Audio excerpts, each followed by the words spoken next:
mempersembahkan sandiwara radio Saur Sepuh dalam kisah Mutiara dari Timur.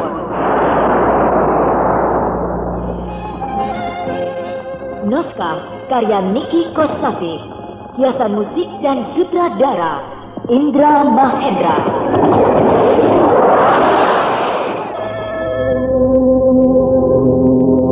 Pada kisah terdahulu yang berjudul Telaga Rena Mahawijaya diceritakan Raden Bentar yang tidak bisa menghilangkan bayangan Lasmini menumpahkan kerinduan hatinya kepada Dewi Anjani. Dan begitu pula Dewi Anjani hatinya telah terpikat oleh Raden Bentar. Hal tersebut sangat menggembirakan Pramita yang sangat ingin supaya Bentar dapat melupakan Lasmini. Akan tetapi, untuk melanjutkannya ke jenjang yang lebih resmi, misalnya sebuah pertunangan ataupun pernikahan, tentunya tidak bisa dilakukan dengan tergesa-gesa. Sebab Bentar adalah putra mahkota Madangkara, di mana yang akan menjadi istrinya kelak tidaklah boleh wanita sembarangan, melainkan harus melalui penilaian yang seksama. Bagaimana ini, Kanda? Raden Bentar memberi bingkisan kepada Anjani. Sudah jelas dia berminat terhadap anak kita. Sungguh membingungkan. Mengapa Raden Bentar menyukai Anjani? Apakah karena Anjani mirip dengan Lasmini? Aku tidak tahan. Setiap hari kerinduanku menyesak dada. Akhirnya aku memutuskan untuk kembali ke sini. Guru bukan rindu kampung halaman, tapi rindu itu kepada Raden Bentar. Kalau Lasmini datang, tiba-tiba muncul untuk menghalangi pertunangan atau bahkan pernikahan Dewi Anjani dengan Raden Bentar, aku yang akan turun tangan. Mutiara dari Timur pada babak pertama ini menampilkan Ivana Rose sebagai Lasmini, Novia Kolopaking sebagai Dewi Anjani, Ate Burhan sebagai Rangga Weni, Mario Firdaus sebagai Tumenggung Gita Nyale, Neni Sumardi sebagai Bu Gita, Margaret sebagai Yuligar. Inilah Mutiara dari Timur babak pertama. Oh, bingkisan hadiah dari Tuanku Brahma ini luar biasa, mewah dan mahal. Tentu saja, Kanda Tumenggung. Bingkisan dari seorang raja seperti begitulah menyenangkan. Coba punya kau dibuka. Aku ingin tahu Gusti Permaisuri Pramita memberi hadiah apa kepadamu. Iya. Aduh, kebaya, kain, selendang dan selat 3 perangkat, Kanda. Kau beruntung, Dinda. Pakaian itu sangat bagus. Dan ini lagi, Kanda. Kain sutra berwarna merah muda. Aduh, bagus sekali. Itu sutra buatan Tiongkok, Dinda. Jarang ada yang punya. Kanda, baik sekali Gusti Permaisuri Pramita itu ya, memberi aku hadiah yang mahal-mahal. Sebab beliau merasa puas karena kunjungan kita berhasil. Iya, terutama pertunjukan wayangmu sangat hebat, Kanda. Kau dapat hadiah tidak, Anjani? Dapat, Ayahanda. Tanda mata dan kenang-kenangan dari Dewi Rambi dan Dewi Rara Amiati. Memberi apa mereka? Dewi Rambi menghadiahkan cermin loyang berlapis emas, pinggirannya dibuat dari perak. Bagus sekali, Anjani. Kalau Dewi Rara Amiati memberi ini, Bunda, skin emas. Bagus sekali, mungil dan indah. Dan ini dari Raden Bentar. Raden Bentar? Benar, Ayahanda, Ibunda. Raden Bentar memberi hadiah kepada saya. Coba buka. Iya, Ibunda.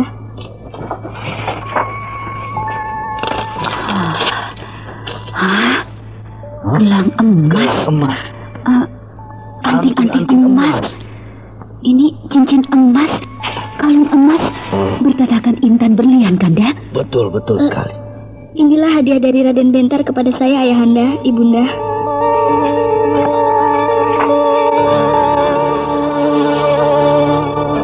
Bagaimana ini, Kanda? Raden Bentar memberi bingkisan kepada Anjani. Sudah jelas dia berminat terhadap anak kita. Biasanya memang begitu. Seorang putra raja kalau memberi bingkisan kepada seorang gadis, pasti ada maksud tertentu. Katakanlah, ada perhatian khusus. Tapi hal itu perlu dibuktikan dulu. Sebab jangan sampai kita malu sendiri. Maksudmu? Taunya Raden Bentar cuma sekedar menyatakan terima kasih saja. Ya, di sini kita salah tafsir. Dikira berminat terhadap anak kita, padahal tidak. Kan malu. Tidak mungkin, Kanda. Kalau hanya sekedar tanda ucapan terima kasih. Bisa saja, sebab begini. Yang memberi bingkisan kepada aku ada, yaitu Tuanku Brahma. Lalu yang memberi bingkisan kepadamu juga sudah, yaitu Gusti Permaisuri Dewi Pramita. Nah, Raden Bentar memberi bingkisan kepada yang sebaya dengan dirinya, yaitu anak kita, Dewi Anjani. Oh, iya. Itu bisa masuk akal. Iya. Tapi lantas, kalau seandainya benar, maksudku, Raden Bentar benar-benar berminat terhadap anak kita, bagaimana, Kanda? Bagaimana ya? Kalau aku tentu setuju. Bahkan kita bisa bangga.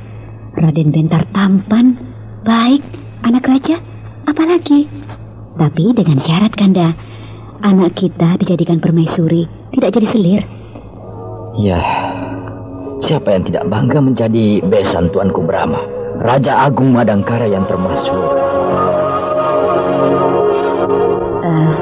Anjani, apakah selama kita berada di Madangkara, kau pernah berhubungan dengan Raden Bentar? Dia mengunjungi saya, Ibunda. Hah? Mengunjungi kamu?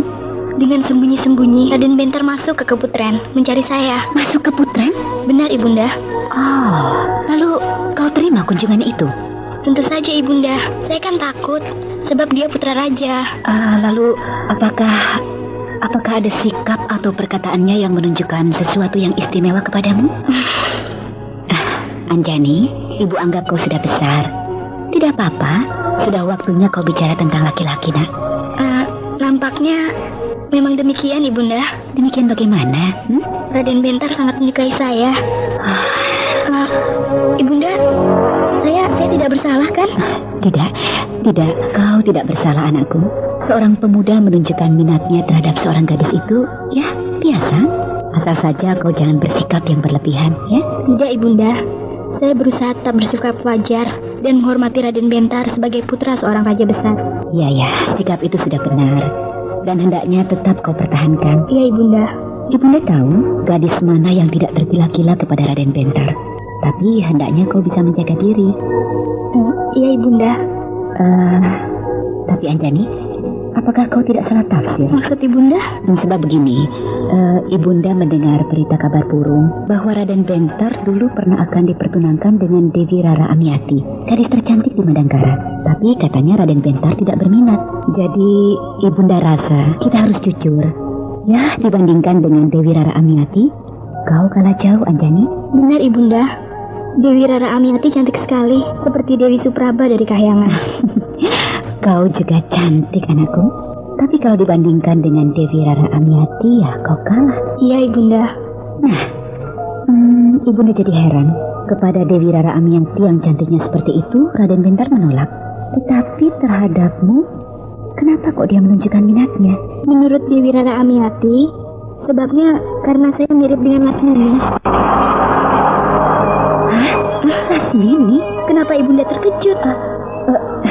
Tidak. Ibunda kenal dengan Lasmini? Tidak. Ibunda kenapa begitu? Semua orang kalau menyebut nama Lasmini pasti terkejut. Ibunda juga begitu. Ibunda, siapakah Lasmini? Ada apa dengan dia? Katakanlah, Ibunda. Ibunda jangan membohongi Anjani. Anjani yakin Ibunda pasti tahu tentang Lasmini. Anjani, Ibunda juga hanya dengar kabar burung. Katanya Lasmini pernah terlibat asmara dengan Tuanku Brahma. Oh, benarkah, Ibunda? Ya, Ibunda hanya dengar-dengar saja. Mungkin juga tidak benar. Lalu apa hubungannya dengan Raden Bentar menyukai saya? Karena saya mirip dengan Lasmini bekas kekasih ayahnya. Ya, Ibu tidak tahu, Anjani. Kepala kok jadi pusing, jadi bingung, Ibunda. Saya juga bingung, Ibunda. Semuanya menjadi teka-teki. Dan saya ingin tahu jawabnya. Saya ingin sebuah kepastian.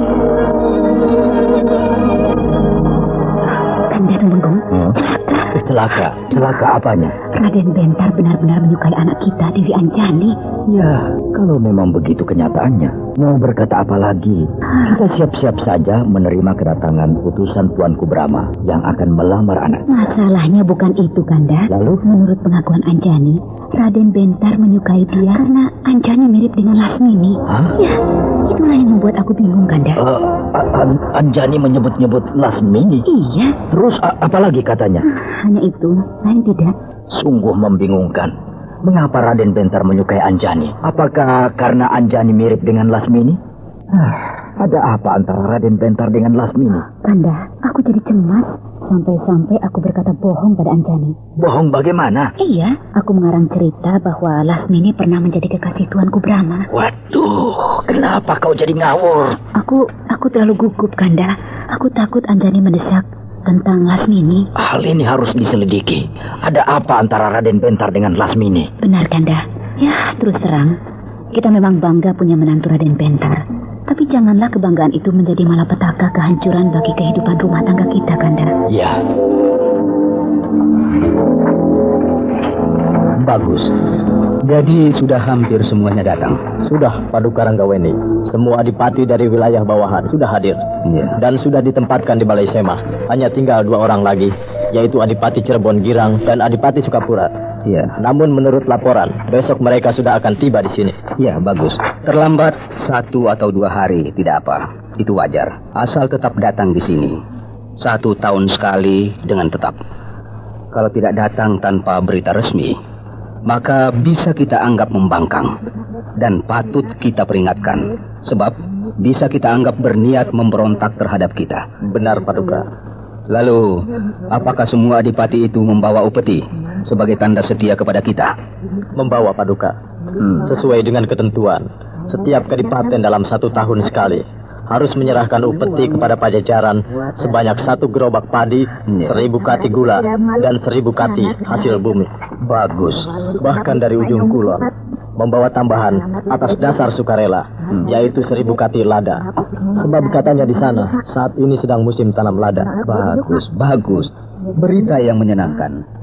Upeti-upeti itu disimpan di gudang dengan baik. Lalu para adipati itu dijamu dengan baik pula. Dan nanti malam aku akan beramah-tamah dengan mereka. Dan jangan lupa, siapkan acara hiburan. Sebab mereka semuanya datang dari jauh. Sehingga wajib kita menghiburnya dengan memberikan kesenangan. Daulat, Paduka. Nah, Punggawa, kau boleh kembali ke tempat tugasmu. Daulat, Paduka. Siapa itu yang datang? Melihat keretanya, itu kereta Tumenggung Gitanyale. Ya, benar. Cepatlah disongsong dan dipersilahkan masuk. Daulat, Paduka. Rasun, Rampes.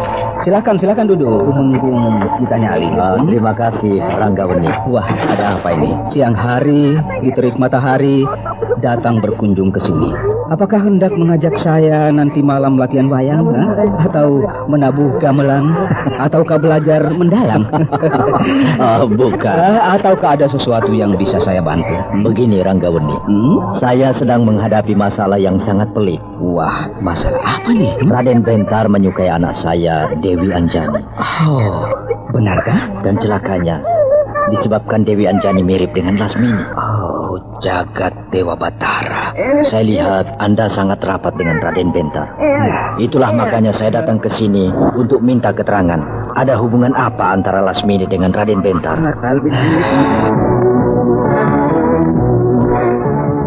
Kebetulan jalan terpanjang itu sudah selesai, sehingga perjalanan saya agak cepat. Jalan terpanjang? Neng belum tahu. Aku sudah jadi orang sini, Jang. Sehingga sama sekali aku tidak tahu perkembangan Pajajaran. Itulah makanya aku mendatangi kamu. Wah, Neng, jalan terpanjang itu bagus sekali. Lebar dan mulus dari Kawali sampai ke Pakuan Pajajaran. Bagus sekali. Dari Kawali sampai ke Pakuan Pajajaran? Betul, Neng. Bukan main. Betapa panjangnya jalan itu. Dari Pakuan Pajajaran sampai ke Kawali. Waktu berangkat, saya berpapasan dengan rombongan pengantin dari Madangkara yang baru pulang dari Pajajaran. Rombongan pengantin dari Madangkara? Bukan rombongan pengantin, Neng. Maksud saya utusan kerajaan Madangkara yang melamar putri Pajajaran. Utusan kerajaan Madangkara melamar putri Pajajaran? Ya. Putri Pajajaran yang mana? Dan siapa dari Madangkara yang melamar itu? Itu, Neng. Putrinya Kanjeng Tumenggung Gitanyali dan Ayu Dewi Anjani. Dewi Anjani. Kenapa terkejut, Neng? Dewi Anjani dilamar oleh siapa? Oleh Tuanku Brahma, Neng. Apa? Brahma? Kok terkejut melulu, Neng? Tuanku Brahma tidak mungkin kawin lagi. Brahma laki-laki yang setia. Juga Mantili pasti akan mengamuk kalau Brahma kawin lagi. Bukan Tuanku Brahma yang akan menikah, Neng. Bukan Brahma. Lalu siapa? Putranya Raden Bentar. Dewata yang agung. Raden Bentar. Nah, tadi terkejut melulu. Sekarang sebaliknya. Jadi lemas, duduk terkulai. Kenapa sih, Neng? Suminta, benarkah apa yang kau ceritakan itu? Untuk apa saya bohong, Neng? Kan tidak ada untungnya. Iya. Terima kasih, Jang Suminta. Keteranganmu sangat berguna bagiku. Neng ini siapa? Aku Lasmini. Lasmini. Rasa-rasanya aku pernah mendengar nama itu. Yulidar, aku akan pergi ke Pajajaran. Baru datang, sudah pergi lagi, Guru. Perkara ini penting sekali artinya bagiku. Biarkanlah, Guru. Guru tidak usah turun tangan. Maksudmu? Raden Bentar berhak menentukan pilihannya sendiri. Dan saya yakin hal ini atas desakan kedua orang tuanya, Tuanku Brahma dan Permaisuri Dewi Pramita. Selain itu, mohon maaf, Guru dan Raden Bentar tidak seimbang. Perbedaan umur terlalu jauh. Seandainya saja Bentar kawin dengan gadis lain, aku tidak akan menjadi linglung seperti ini. Tapi masalahnya, dia akan menikah dengan Dewi Anjani. Ada kepentingan apa antara Guru dengan Dewi Anjani sehingga membuat Guru menjadi risau? Karena Dewi Anjani adalah anakku. Guru sudah punya anak? Iya. Anakku hanya satu, yaitu Dewi Anjani. Oh, saya sama sekali tidak mengira kalau Guru sudah punya anak dan sudah besar sebaya dengan saya. Kisahnya amat panjang, Yulida. Iya, Guru. Sebab setahu saya Dewi Anjani putrinya Tumenggung Gitanyali. Jadi kalau Guru berkata bahwa Dewi Anjani putri Guru, berarti antara Guru dengan Tumenggung Gitanyali. Nantilah aku ceritakan padamu kisahnya dengan lengkap, ya. Sekarang aku harus memburu waktu. Secepatnya aku harus tiba di Pajajaran, menjumpai anakku, Dewi Anjani. Iya, Guru.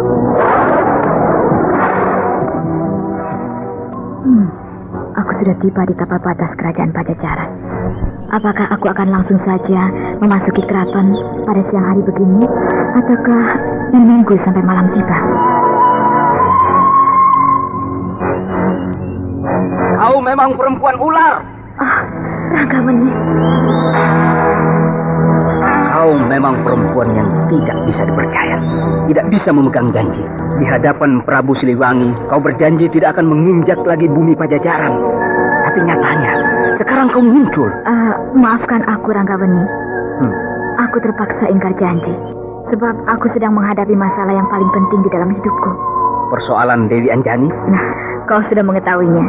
Kau tidak berhak apa-apa terhadap anakmu. Aku ibunya.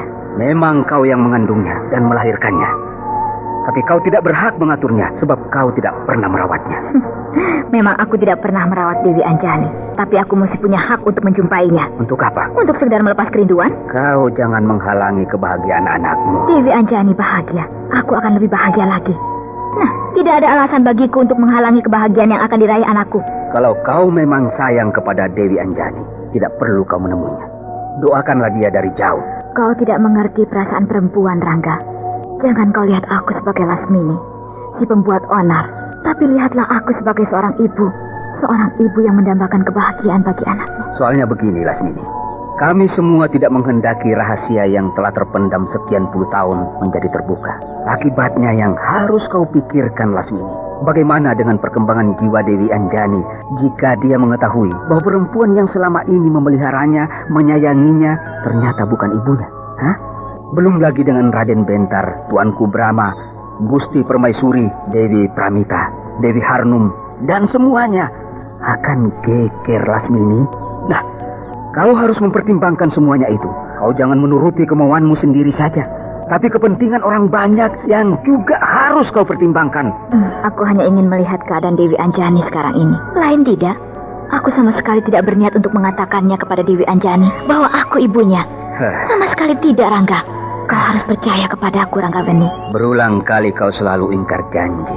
Hal itulah yang membuat aku tidak yakin terhadapmu. Untuk sekali ini, beri aku kesempatan. Jaminannya nyawaku. Bunuhlah aku jika aku membongkar rahasia besar itu. Dan aku tidak akan melawan. Tapi hal itu akan menimbulkan pertanyaan di dalam diri Dewi Anjani. Dia akan bertanya-tanya kepada dirinya. Dan mungkin akan bertanya pula kepada bapaknya, ibunya, dan bahkan kepadaku juga. Tentang siapa kau. Dan apa hubungannya antara kau dengan perjodohan dirinya. Dan sebagainya, dan sebagainya. Aku akan mengatakannya bahwa aku sahabat ayahnya ketika masih malang melintang di dalam rimba persilatan. Bisa juga sebagai saudara seperguruan. Wajahnya yang mirip dengan wajahmu akan menimbulkan 1000 pertanyaan pada dirinya, Lasmini. Kecuali kalau kau dengan Dewi Anjani tidak serupa, itu lain perkara. Aku bisa menerangkannya bahwa di dunia ini banyak yang ajaib. Bukan hanya aku dengan Dewi Anjani yang mirip, tapi orang lain banyak. Banyak sekali manusia yang sangat mirip satu sama lain. Kau keras kepala, Lasmini. Aku perempuan yang selamanya menderita, Ranggabeni. Berilah aku kebahagiaan, meskipun hanya sekejap. Saat-saat anakku akan memasuki jenjang hidup baru merupakan sebuah peristiwa yang amat penting artinya bagiku. Apakah karena calon suaminya adalah Raden Bentar, sehingga kau bersikeras untuk menjumpai Dewi Anjani? Jangan sebut lagi nama Raden Bentar. Aku sudah melupakannya. Kala itu aku sedang gila. Dan sekarang, peristiwa itu aku anggap sebagai mimpi buruk bagi diriku. Jadi kau tidak kecewa atau sakit hati pemuda yang pernah kau kasihi akan menjadi suami anakmu sendiri? Karena aku mengasihi Raden Bentar, maka aku ingin melihat dia hidup bahagia. Dan seandainya Raden Bentar mendapatkan gadis yang lain, mungkin aku agak kecewa. Tapi justru karena dia memilih Dewi Anjani, maka aku merasa bahagia yang tidak terkira. Dan aku akan berdoa untuk kebahagiaan mereka. Baiklah, Lasmini. Aku tidak keberatan kau menemui Dewi Anjani. Terima kasih, Ranggabeni. Tapi jika kemunculanmu membuat malapetaka bagi kebahagiaan Raden Bentar dan Dewi Anjani, maka akulah orang yang pertama-tama akan mengadu jiwa dengan kau. Meskipun kau memiliki ilmu kadikjayaan yang luar biasa, tapi aku sudah tahu cara memusnahkannya. Iya, aku akan pegang kata-kataku. Baik, mari kita pergi ke keraton. Waduh, dia tahu dari mana bahwa Dewi Anjani sudah akan diperjodohkan dengan Raden Bentar? Tenang, Tumenggung kita nyali. Katanya kau akan menghalau dia kalau dia muncul. Tapi sekarang, justru kau sendiri yang membawa Lasmini ke sini. Dia sudah berjanji tidak akan menghalangi perjodohan Dewi Anjani dengan Raden Bentar. Malah sebaliknya, dia sangat setuju Dewi Anjani berjodoh dengan Raden Bentar. Dia amat bersyukur dan bahagia. Lalu, apa maksudnya dia datang ke sini? Dia hanya ingin melihat Dewi Anjani, lain tidak. Aku sebagai jaminan, kalau dia berbuat macam-macam, akan aku binasakan saat itu juga. Ya, baiklah. Di mana dia sekarang? Di luar. Di Ajeng Tumenggung. Ada apa? Nampaknya ada sesuatu yang sangat rahasia. Lasmini datang. Lasmini, Kanda? Iya. Tenanglah, Di Ajeng Tumenggung. Serahkan semuanya kepada saya. Percayalah kepada saya. Mana dia? Di luar, menunggu diizinkan masuk. Nah, itu sebagai sikap yang merendah dari dia. Dia sebenarnya bisa saja menerobos atau masuk ke ruangan depan ini tanpa diketahui oleh penjaga. Tapi dia datang dan menunggu dengan patuh. Hal itu sudah menunjukkan niatnya yang baik. Ya, baiklah. Suruh dia masuk.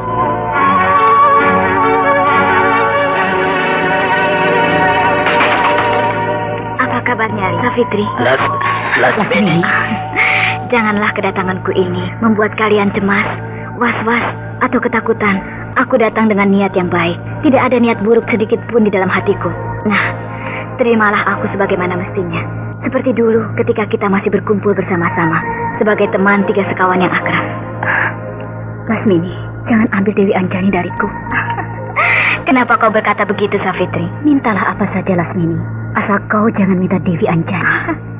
Dulu, 18 tahun yang lalu, aku tidak merengek-rengek ataupun menangis terseduh-seduh ketika kau merebut kekasihku, seorang pemuda yang bernama Nyali, yang sekarang sudah jadi tumenggung dan menjadi suamimu dengan nama Tumenggung Gita Nyali. Lasmini, kau jangan mengungkit-ungkit masa lalu. Diam kau, Nyali. Aku sedang bicara dengan Safitri, istrimu, perempuan yang telah merenggut kau dari pelukanku, yang sekarang bergelar Den Ayu Tumenggung. Aku bisa berteriak memanggil penjaga untuk mengusir kau. Jangan paksa aku mencabut pedang. Sudah. Dari dulu kalian selalu bertengkar. Ayo, bicaralah, Lasmini. Kalau kau mau mencaci maki aku, silakan, keluarkanlah unek-unek dalam hatimu itu. Safitri, kau perempuan yang baik. Kau lebih pantas menjadi istri Tumenggung Gita Nyali daripada aku. Meskipun kau pernah membuat aku sakit hati, bahkan aku patah hati karena kau merebut kekasihku, tapi kau tetap seorang wanita yang berbudi luhur. Cintamu kepada Gita Nyali, cinta yang tulus, sehingga kau mau memelihara bayi merah hasil hubunganku dengan Gita Nyali.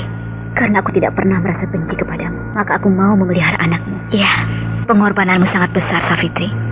Kau rawat dan kau besarkan anakku sampai dia besar dan dewasa, yang sekarang bernama Dewi Anjani. Ya, nama itu pemberian kau. Ya, budimu terlalu luhur sehingga tidak mengganti nama anakku. Aku memberi nama dia Dewi Anjani dan tetap kau pakai hingga sekarang. Lasmini, takdir yang Maha Kuasa telah menggariskan bahwa aku tidak punya keturunan. Jadi, janganlah kau merenggut Dewi Anjani dari pelukanku. Dia adalah sumber kebahagiaan bagiku. Aku memang bukan perempuan baik, bahkan mungkin terlalu jahat. Tapi aku bukan manusia yang serakah dan rakus, yang tidak bisa menghargai pengorbanan orang lain. Jadi kau tidak perlu cemas, Safitri. Benarkah kau tidak akan mengambil Dewi Anjani? Sampai saat ini aku tetap sebagai seorang pendekar, dan kata-kata seorang pendekar akan tetap dipegang sampai akhir hayat. Terima kasih, Lasmini. Jadi apa sebenarnya yang mendorong kau datang kemari? Ranggawani sudah mengatakannya kepadamu, bukan? Bahwa aku akan menyampaikan ucapan selamat atas perjodohan Dewi Anjani dengan Raden Bentar. Aku bersyukur dan amat bahagia bahwa Dewi Anjani mendapat jodoh seorang pemuda yang punya masa depan yang cerah. Ya. Nah, di mana dia sekarang? Aku ingin melihatnya. Bukalah jendela itu, dan kau bisa melihat Dewi Anjani sedang bercakap-cakap dengan seorang temannya di serambi samping rumahku ini. Baik.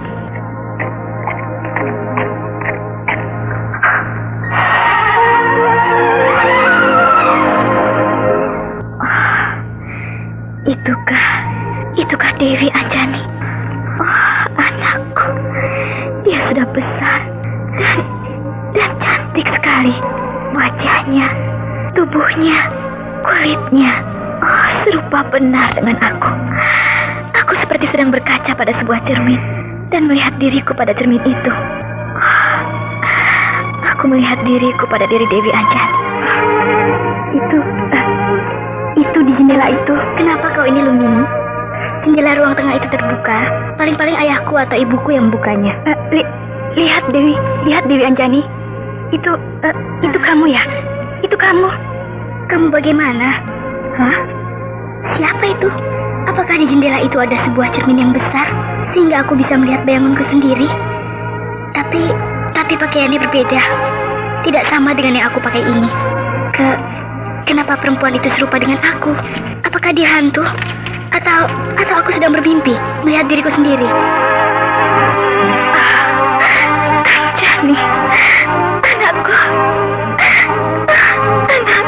Lasmini, kau jangan menangis. Nanti dia curiga. Iya. Aku tidak akan menangis. Anjani, kemarilah. Iya, Ayahanda. Anjani, ayo perkenalkan. Ini Bibi Lasmini, saudara seperguruan ayah. Selamat datang, Bibi. Iya.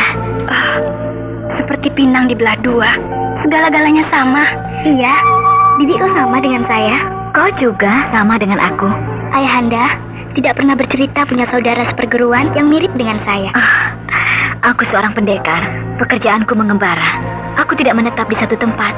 Selalu berpindah-pindah. Lalu, kenapa Ayahanda tidak pernah bercerita sama sekali? Ayah mengira Lasmini sudah melupakan ayah. Sebab tidak pernah muncul sama sekali. Puluhan tahun tidak pernah berjumpa. Lalu sekarang, kenapa tiba-tiba muncul? Ada seorang pedagang keliling singgah di Gunung Lawu. Bercerita kepadaku bahwa saudara seperguruanku punya anak sudah besar yang wajahnya sangat mirip dengan aku. Tentu saja aku penasaran dan berkunjung ke sini. Dan ternyata benar, kau sangat mirip dengan aku. Oh, jadi sekarang Bibi Lasmini tinggal di Gunung Lawu? Aku mendirikan padepokan di sana. Oh, tapi benarkah Bibi bermusuhan dengan Gusti Ayu Dewi Mantili? Siapa yang berkata begitu? Semua orang. Semua orang? Siapa saja selalu berkata bahwa saya mirip dengan Bibi Lasmini, yang katanya musuh besar Mantili si pedang setan. Itu dulu, sekarang tidak lagi. Kenapa sampai bermusuhan? Apakah karena Mantili tidak suka Bibi Lasmini pernah bermain asmara dengan Tuanku Brahma? Jagat Dewa Batara. Siapa yang berkata seperti itu kepadamu? Banyak, Bibi. Itu tidak benar. Aku bermusuhan dengan Mantili bukan karena perkara seperti itu. Tapi perkara di antara sesama pendekar. Lain tidak. Saya percaya kepadamu, Bibi Lasmini. Anjani, kau boleh kembali ke Serambi Samping. Bermain-main dengan Lumbini. Ayo, Lumbini, ajak Anjani. Daulat, Kanjeng Tumenggung. Tidak. Tidak? Kenapa? Saya masih kangen dengan Bibi Lasmini. Saya ingin bercakap-cakap terus. Yang lama sekali. Aku juga suka kepadamu, Anjani. Tapi aku harus segera kembali ke Gunung Lawu. Kenapa tergesa-gesa? Tidak usah Gunung Lawu. Tinggal saja di sini selamanya. Padepokanku di Gunung Lawu sedang terancam bahaya. Akan diserbu oleh tokoh-tokoh sakti dari golongan hitam. Jadi, aku tidak bisa pergi lama-lama. Kasihan murid-muridku. Diserbu, aku tidak ada. Sayang, aku ikut saja ke Gunung Lawu. Loh. Jangan. Bukankah kau sebentar lagi akan diperjodohkan dengan Raden Bentar? Masih lama, Bibi. Mungkin 1 atau 2 tahun lagi. Itu pun baru akan dipertunangkan. Belum pernikahannya, pasti akan lebih lama lagi. Tapi semenjak hari ini, kau sudah menjadi gadis pingitan. Tidak boleh pergi kemana-mana. Ya, baiklah. Nah, aku pergi. Ya, Bibi Lasmini. Bibi Lasmini. Ya. Bibi Lasmini, sering-seringlah datang ke sini. Kau suka kepadaku? Suka sekali. Aku juga suka sekali kepadamu. Anjani, kenapa Bibi memeluk saya? Pipi saya diciumi. Kenapa Bibi bersedih hati? Mata Bibi berkaca-kaca. Anjani, jagalah dirimu baik-baik. Iya, Bibi Lasmini.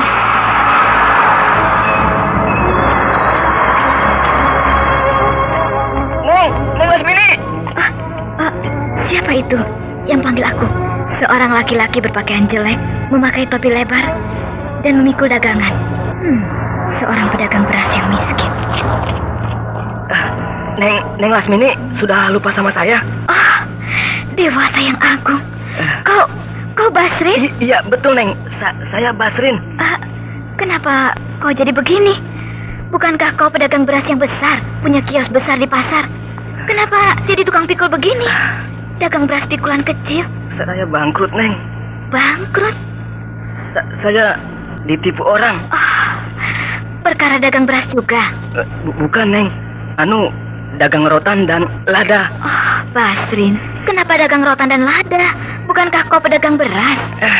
Ya, saya menyesal, Neng. Saya serakah.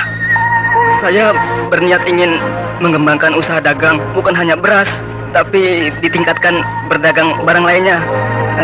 Ada orang dari Sukapura, penampilannya mentereng, pakaiannya mahal-mahal, naik bendi, uangnya banyak, ngomongnya pintar, pokoknya seperti saudagar yang kaya raya, Neng. Terus dia mengajak kau bekerja sama, berdagang rotan dan lada, begitu? Betul, Neng. Saya terbujuk rayuannya.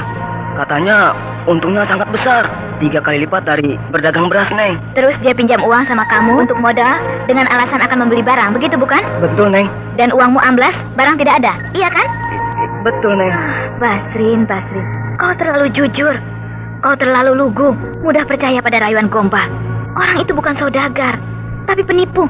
Betul, Neng. Dia itu penipu. Lalu sekarang bagaimana? Uang saya habis, Neng. Modal saya yang saya pertaruhkan amblas. Ya, sekarang dari bawah lagi, dari nol. Seperti dulu lagi. jadi pedagang beras kecil, memikul dagangan jalan kaki keluar masuk kampung. Lalu bagaimana dengan keluargamu? Ya, untunglah istri saya itu setia, Neng. Tapi sempat juga sakit 3 hari. Mungkin dia terlalu sedih. Iya, tentu saja istrimu jatuh sakit. Asalnya serba ada, serba kecukupan, lalu jatuh miskin. Untung tidak gila. Yang kasihan anak-anak saya. Mereka jadi malu bergaul dengan teman-temannya. Dulu pakaiannya bagus-bagus, selalu punya uang untuk jajan. Sekarang sedih sekali melihat anak-anak saya itu. Saya benar-benar menyesal. Kapok 7 turunan. Ayo, sekarang kita pergi ke rumahmu. Jangan, Neng. Loh, kenapa jangan? Malu, Neng. Malu? Rumah saya kecil sekali, gubuk dan reot. Rumahmu yang dulu kemana? Dijual, Neng, untuk makan. Rumah saya yang sekarang di dalam kampung, jauh masuk ke dalam. Jalannya becek dan gelap. Basrin, aku seorang pengembara. Sudah biasa berjalan di tanah yang becek. Berjalan di lumpur setinggi lutut pun tidak ada masalah bagiku. Ayo, jalan. Iya, baik, Neng. Itulah rumah saya, Neng Lasmini. Ternyata kau sangat parah, Basrin. Iya, rumah saya sekarang gubuk yang reot sangat jelek, Neng. Mana istri dan anak-anakmu? Mungkin di belakang.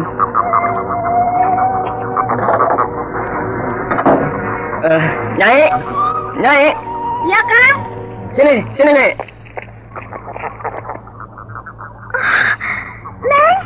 Neng Lasmini. Apa kabar, Nyai? Aduh, Neng. Kemana saja? Kami sampai jadi begini, Neng. Sudah, jangan menangis. Terimalah semuanya sebagai sebuah cobaan. Ini semua akibat Kang Basrin mudah percaya sama omongan orang. Padahal orang itu penipu. Sudahlah. Ayo sana, sediakan minuman. Iya, silakan, Neng. Inilah gubuk kami. Tidak ada bangku sepotong pun. Lantainya tanah. Tidak apa. Itu ada tikar. Duduk bersila di atas tikar kan lebih enak. Iya, Neng. Jadi, hutangmu itu berapa semuanya? 5.000 ringgit, Neng. 5.000 ringgit? Iya. Besar sekali, Basrin. Ya, begitulah, Neng. Saya berani pinjam uang sebesar itu karena yakin bisa mengembalikannya. Sudah kau bayar berapa? Belum, Neng. Belum? Habis. Dari mana saya dapat uang sebesar itu? Rumah saya jual, perabotan, perhiasan istri saya, semuanya saya jual. Tetap saja tidak mencukupi. Lalu orang itu menuntut? Tidak, Neng. Tidak. Sebab saya selalu membayar ribanya. Riba? Iya, Neng. Tiap bulan saya harus bayar riba, Neng. 1 ringgit. Kau pinjam uang pada lintah darat? Betul, Neng. Kau bunuh diri, Basrin. Itulah, Neng. Saya terjebak. Begini, Basrin. Iya? Aku juga bukan orang kaya. Aku memang punya simpanan uang yang cukupan. Dan juga perhiasan. Hadiah dari Sultan Malaka. Tapi semuanya aku simpan di Gunung Lawu. Perjalanan ke sana, pulang balik sekitar 4 bulan. Ya, saya tahu. Gunung Lawu memang jauh sekali. Jadi sekarang, terima saja seadanya. Aku hanya membawa segini. 600 ringgit. Nah, ambillah semuanya. Terima kasih, Neng. Neng Lasmini terlalu baik terhadap saya. Ini, gelang, kalung, dan anting-anting. Ambil semuanya. Jangan, Neng. Itu perhiasan pribadi Neng Lasmini. Perhiasanku yang aku simpan di Gunung Lawu masih banyak. Nah, bayarkan sebagian kepada lintah darat itu. Sebagian lagi untuk biaya kau makan sekeluarga. Kalau ada lebihnya, untuk tambahan modal dagang beras. Nanti 6 bulan lagi, aku datang. Aku bayar semua hutang-hutangmu itu, ya? Dengan apa saya harus membalas budi Neng Lasmini? Jasamu terhadapku jauh lebih besar dari ini semua. Kau telah menyelamatkan jiwaku. Jadi, aku wajib membalas kesetiaanmu itu. Itu kewajiban saya, Neng. Dan ini juga kewajibanku. Iya. Sebenarnya aku ingin sekali membunuh lintah darat itu. Aku potong lehernya. Dan kepalanya aku tancapkan di tengah alun-alun. Sebab manusia lintah darat itu manusia yang paling jahanam. Tapi hal itu hanya akan menimbulkan keributan dan bisa berbuntut panjang. Sedangkan aku sudah berjanji kepada Ranggaweni dan juga kepada Yang Mulia Prabu Siliwangi bahwa aku tidak akan membuat onar di pajajaran ini. Betul, Neng. Jangan. Tidak usah Neng Lasmini yang menghukum si Lintah Darat itu. Nanti juga akan ada yang menghukumnya, Neng. Iya.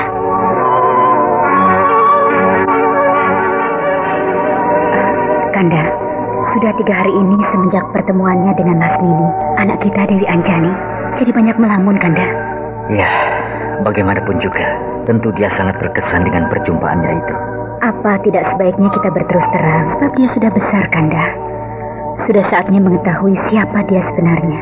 Seharusnya memang begitu, tapi saat ini tidak tepat, sebab dia akan diperjodohkan dengan Raden Bentar, dan hal itu akan membuat jiwanya terguncang.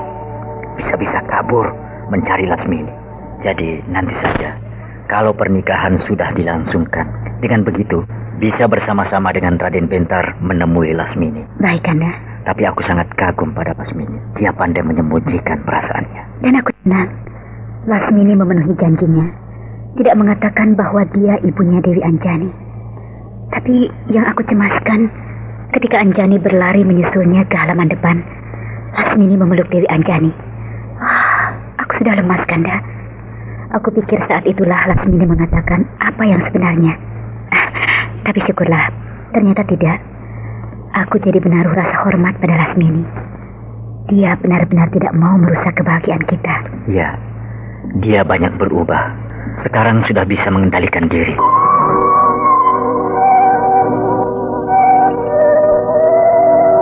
Kau banyak melamun, Anjani. Lumbini sahabatku. Aku ingat terus pada Bibi Lasmini. Jangankan kamu, aku saja yang tidak punya hubungan apa-apa. Berkesan banget. Habis bagaimana tidak berkesan? Dia itu kok mirip banget dengan kamu. Aku jadi curiga. Curiga bagaimana? Sepertinya ada sebuah rahasia di balik peristiwa ini. Maksudmu? Aku tidak menuduh yang jelek. Tapi siapa tahu, di antara aku dan Bibi Lasmini ada pertalian darah. Atau pula antara ayahku dengan Lasmini. Bahkan mungkin ibuku juga. Kenapa tidak kau tanyakan saja kepada kedua orang tuamu? Aku tidak berani. Kenapa tidak berani? Aku ingin tahu tanpa dari ayah dan ibuku. Kalau begitu, kau harus melakukan penyelidikan. Aku berniat akan pergi ke Gunung Lawu. Kenapa jauh-jauh? Kalau yang dekat ada, yang dekat ada. Maksudmu? Secara kebetulan, aku melihat Bibi Lasmini bercakap-cakap dengan seorang pedagang beras. Dengan pedagang beras? Kok dengan pedagang beras? Itulah makanya sangat aneh. Membuat aku tertarik. Sebab apa mereka bercakap-cakap? Bersungguh-sungguh sekali. Bahkan mereka berjalan, pergi ke suatu tempat berduaan. Kemana? Ke rumahnya si pedagang beras itu. Oh ya? Ya, dan lama sekali Lasmini berada di rumah si tukang pedagang beras itu. Entah apa yang dibicarakannya, sebab aku tidak bisa mendekat. Iya, tentu mereka akan curiga dan heran sekali. Mau apa kau mengikuti mereka? Itulah, maka aku pulang saja ke rumahku. Lalu maksudmu, kita menemui pedagang beras itu? Iya. Apa manfaatnya? Sekedar mencari keterangan siapa Bibi Lasmini yang sesungguhnya. Syukur-syukur memperoleh keterangan yang lengkap. Biar cuma sedikit, tidak apa. Sebab kita kan cuma berusaha, ya kan? Baiklah, ayo kita pergi. Ganti baju. Ganti baju? Sekali-sekali kita meniru para pendekar. Kalau sedang menyelidiki seseorang, berpakaian yang sedikit aneh, gunanya untuk menyamar. Kalau begitu, sekalian saja memakai pakaian laki-laki. Itu lebih bagus. Dan jangan lupa, memakai topi yang lebar, supaya wajah kita agak tertutup. Iya.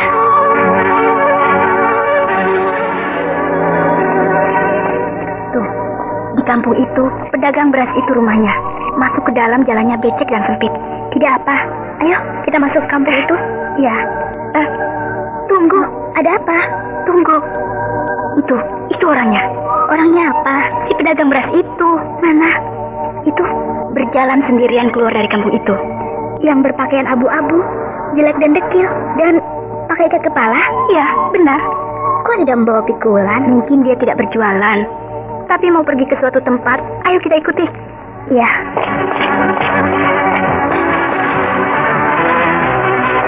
Dia mau kemana ya? Menuju keluar kota, ke tempat yang sunyi? Iya. Mau kemana dia? Nah, itu dari arah depan sana, ada seorang laki-laki sedang berjalan ke arah sini. Laki-laki itu pakaiannya bagus sekali. Pasti dia orang kaya. Ya, dan lihat si pedagang beras itu mendadak gembira. Lihat laki-laki itu. Pedagang mulia. Wah, turunin. Mereka berpapasan dan saling menyapa. Ayo, kita dekati, kita dengar apa yang mereka bicarakan. Jangan, nanti mereka marah. Sebab curiga, jangan ketahuan oleh mereka. Kita menyelinap ke balik semak belukar di tepi jalan dekat mereka itu. Takut ketahuan. Alah, ayo. Iya. Kau sengaja mencari aku. Betul, Juragan. Kok tahu kalau aku mau lewat jalan ini? Tadi saya ke rumah Juragan di Jalan Tawes, tapi Juragan tidak ada. Menurut pelayan, Juragan katanya sedang gilir ke istri muda di Kampung Ganyong. Lalu saya terus aja ke sini, Tuan. Kau mau apa sampai menyusul aku ke rumah istri mudaku?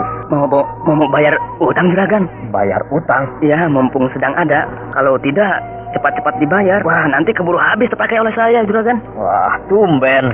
Biasanya kalau sudah ditagih bolak-balik, diancam berkali-kali baru bayar. Begitu juga cuma bayar ribanya saja. Ya, kebetulan saya ada rezeki, Juragan. Ini Juragan nih. Wah, satu kantung besar, penuh. Berapa ini? 1.000 ringgit, Juragan. 1.000 ringgit? Kau dapat dari mana uang sebanyak itu? Lumayan, Juragan. Kebetulan saya dapat rezeki. Mencuri ya? Mencuri? Waduh, tidak, Juragan. Saya bukan pencuri. Basrin, aku tahu kau yang sebenarnya. Kau pedagang beras kecil. Iya. Paling punya uang 10-20 ringgit. Paling banyak 100 ringgit. Jadi tidak mungkin kau bisa punya uang 1.000 ringgit. Kalau tidak dengan jalan yang tidak baik. Percayalah, Juragan. Itu uang baik. Bukan hasil kejahatan. Aku tidak mau terima. Kenapa, Juragan? Aku tidak percaya. Sebab tidak mungkin dan sangat mustahil kau bisa punya uang sebanyak itu. Juragan? Sudah. Aku ngantuk. Capek. Mau pulang? Juragan mulia. Aku tidak mau terima.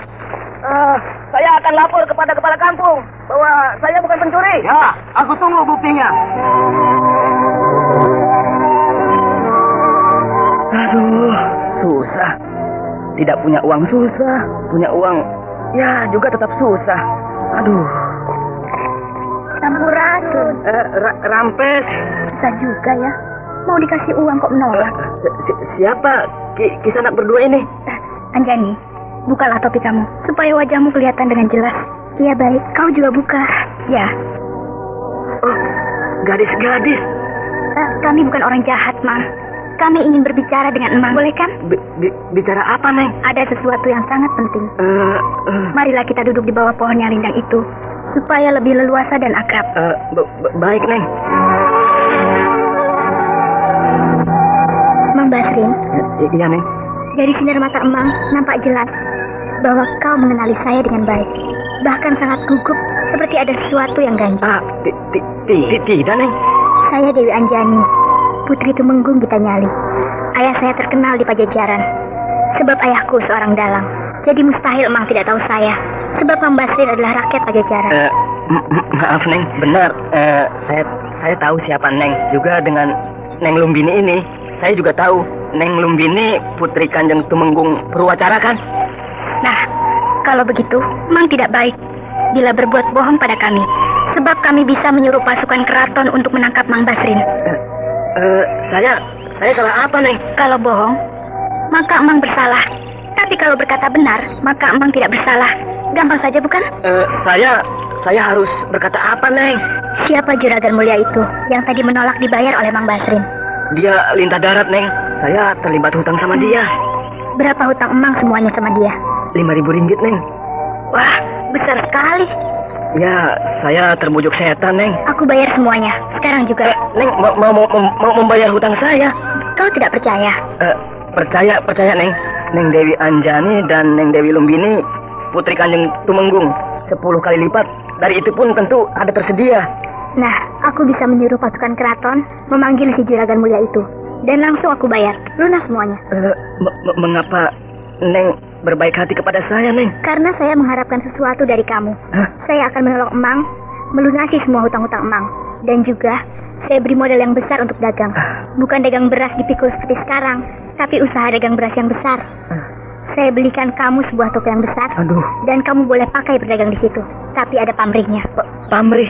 Sebenarnya menolong orang harus dengan hati ikhlas dan rela. Iya. Tidak mengharapkan pamrih apa-apa. Tapi sekarang masalahnya lain. Aku benar-benar membutuhkan keteranganmu. Keterangan? Siapa Lasmini? Oh. Lasmini. Nah, wajahmu Wajahmu mendadak jadi pucat dan tubuhmu gemetar. Berarti kau punya hubungan yang istimewa dengan Lasmini. Tapi... Tidak ada tapi. Aku anak Tumenggung. Aku punya kekuasaan. Aku bisa menangkapmu sekaligus dengan juragan mulia Kiling Hadaras itu. Tapi sebaliknya, aku juga bisa mengangkat nasibmu. Aku bisa membuat kau menjadi pedagang atau saudagar yang besar. Nah, kau pilih yang mana? Aduh, mengapa Neng Anjani ingin tahu tentang Lasmini? Kau tidak lihat wajahku ini mirip dengan Lasmini? Iya. Bahkan kulit tubuhku, bentuk tubuhku, pokoknya semuanya. Nah, tentu kau pun punya perasaan yang sama dengan aku, yaitu curiga. Dewata yang agung. Benarlah ramalan sang begawan Giri Santa itu. Dan apakah sekarang saatnya? Oh, haruskah aku mengatakannya sekarang?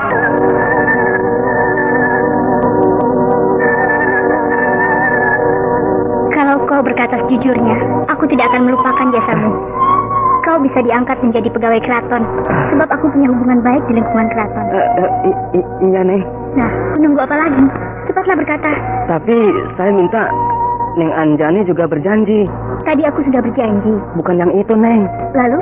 Neng Anjani harus berjanji tidak akan berkata pada siapapun dari mana Neng Anjani tahu rahasia ini. Baik, aku berjanji.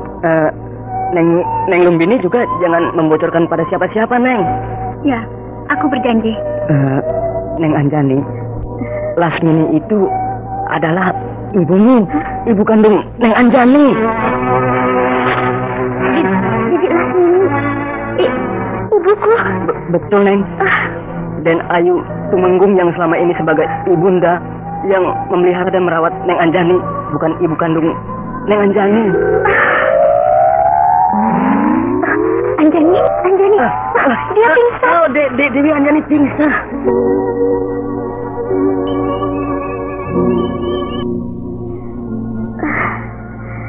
Anjani, pantas aku dan Lasmini sangat mirip satu sama lain. Tapi, apakah keteranganmu itu dapat dipercaya, Mang Basrin? 10 tahun saya menjadi pelayan Den Ayu Lasmini, ibu kandung Neng Anjani. Semua rahasia Den Ayu Lasmini ada di tangan saya.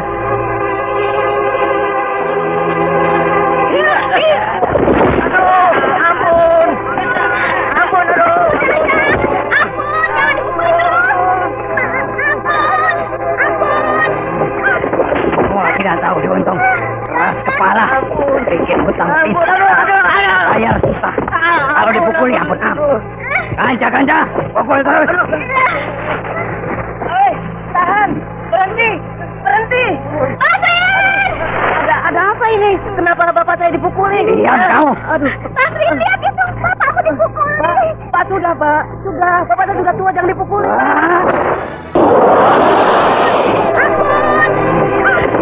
Wah, tidak tahu diuntung.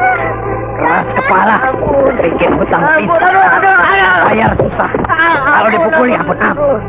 Ganja, pukul terus.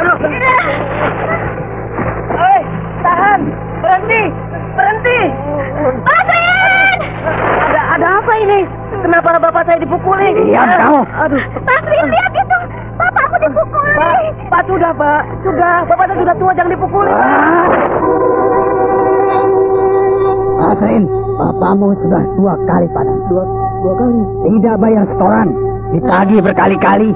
Nanti saja. Sawah kami kecil, Pak. Hanya 2 petak.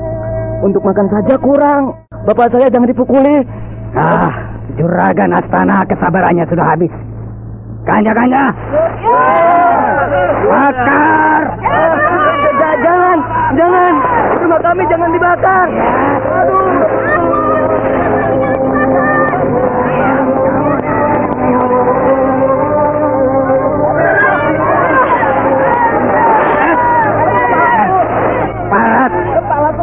Siapa yang melempar-lemparkan kayu bakar?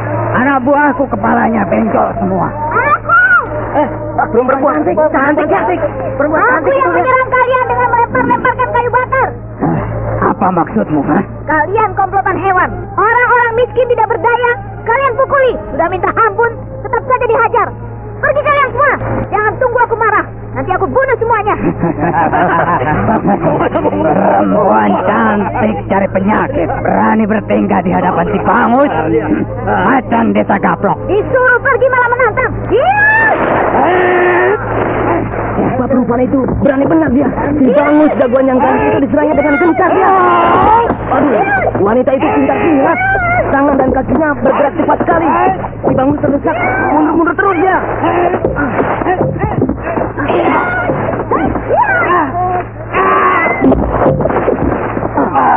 Hebat. Si Bangus dadanya kena ditendang dia. Jatuh terjengkang dia. Siapa kau, perempuan setan? Lasmini. Kau murid siapa? Kau tidak perlu tahu siapa guruku. Lalu, mau apa kau turut campur urusan kami? Sebab kau menindas orang yang lemah. Dengar, si petani tua itu tidak membayar upeti. Sudah 2 kali panen tidak bayar terus. Upeti? Bayar upeti pada siapa? Kepada majikan kami, Juragan Astana. Iya. Kenapa harus bayar upeti? Apakah dia petani penggarap sawah milik Juragan Astana?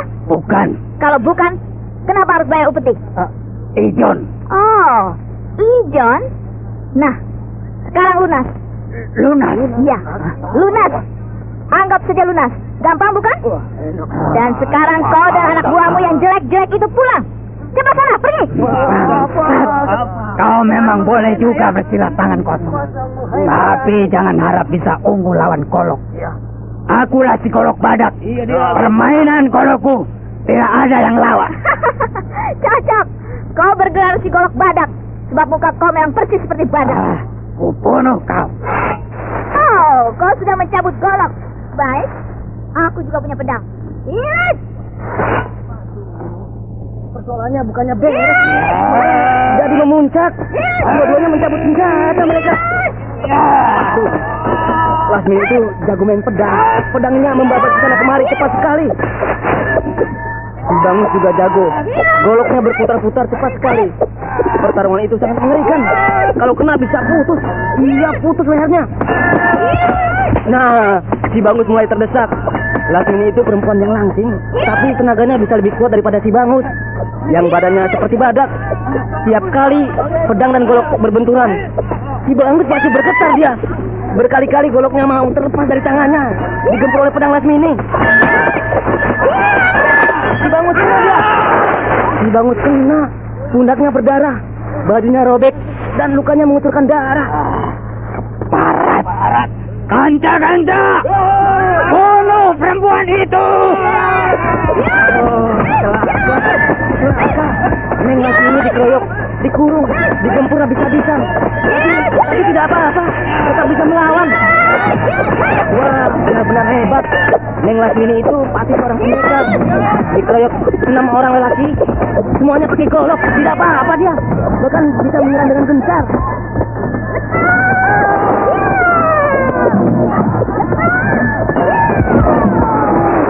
Iya, aduh. Satu persatu golok-golok para gundala itu lepas, terlempar ke udara, dan dianya sendiri terjungkal, terkapar di tanah.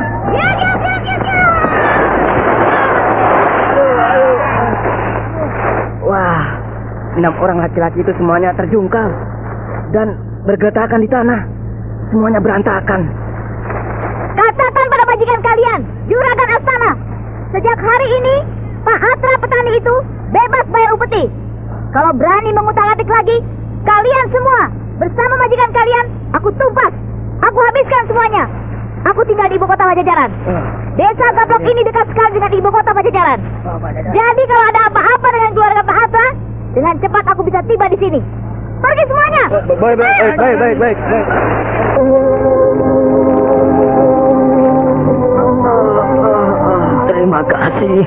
Terima kasih, Neng. Sejak keburu datang, entah apa jadinya dengan kami.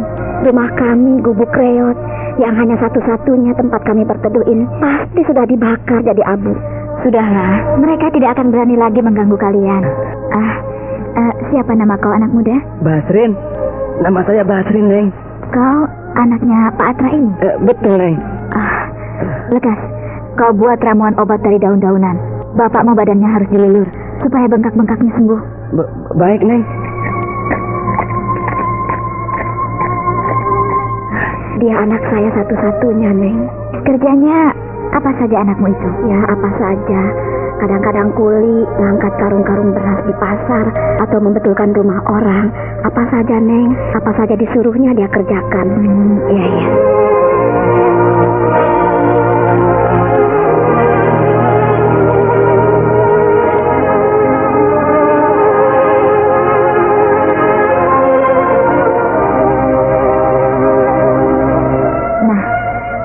Obat daun-daunan ini dibalurkan ke sekujur tubuh bapakmu ya? Dia baik, Neng. Aku pamit. Kok tergesa-gesa? Iya, tergesa-gesa. Nanti sore aku ada janji dengan seorang teman. Dia mau datang ke rumahku. Minum dulu, Neng. Atau kami sediakan makan? Iya, makan. Tidak usah, Bu. Aku sudah makan. Iya, Neng. Terima kasih, Neng. Baik sekali. Telah menolong kami mempertaruhkan nyawa. Berkelahi dengan para begundal juragan Astana. Hanya demi untuk menolong kami, petani yang miskin. Saya belajar silat memang untuk berkelahi, Bu. Berkelahi dengan orang-orang jahat. Dan orang-orang tadi saya anggap penjahat. Sebab membuat petani kecil menderita. Betul, Neng. Bukan hanya kami saja yang mendapat perlakuan seperti ini. Tapi banyak sekali, Neng. Iya. Tapi sekarang mereka tidak akan berbuat sewenang-wenang lagi. Sebab sudah aku ancam. Iya, Neng. Terima kasih. Nah, aku pamit. Baik, Neng. Sekali lagi terima kasih. Iya.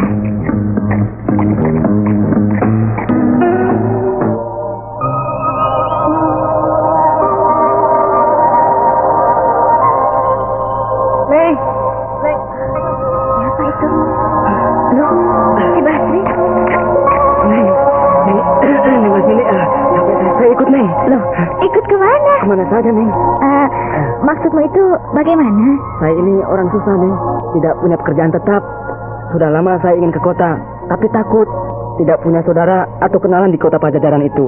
Lagi pula saya tidak bisa apa-apa. Saya anak kampung. Biarlah saya ikut Neng Lasmini. Jadi apa saja mau. Saya bisa membersihkan rumah Neng Lasmini, membersihkan pekarangan, mencuci pakaian Neng Lasmini, masak juga saya bisa. Sedikit-sedikit, Neng. Aku bukan orang kaya, Basrin. Aku tidak akan bisa membayarmu sebagai pelayan. Tidak usah dibayar, Neng. Asal bisa ikut saja. Saya senang, Neng. Aku juga orang miskin, Basrin. Sama saja dengan kamu. Hanya aku tinggal di kota dan kau di desa. Sepintas lalu, memang aku kelihatan seperti orang kaya. Sebab aku senang berpakaian yang rapi. Padahal, aku orang tidak punya. Rumahku kecil. Di dalam kampung yang padat. Masuk ke dalam, gang yang kecil dan becek. Wah, kalau malam gelap. Tidak apa-apa, Neng. Daripada saya tinggal di desa, apa yang bisa saya kerjakan di sini? Tidak ada, Neng. Kalau di kota kan ada kemungkinan, banyak. Lalu, bagaimana dengan bapak dan emakmu? Tidak apa-apa, Neng. Mereka sudah biasa saya tinggal. Bapak saya belum terlalu tua, masih sanggup mengerjakan sawah yang hanya 2 petak itu. Malah kalau saya pergi, ada untungnya. Tidak menghabiskan nasi, Neng. Baiklah, Basrin. Kau boleh ikut dengan aku. Terima kasih, Neng.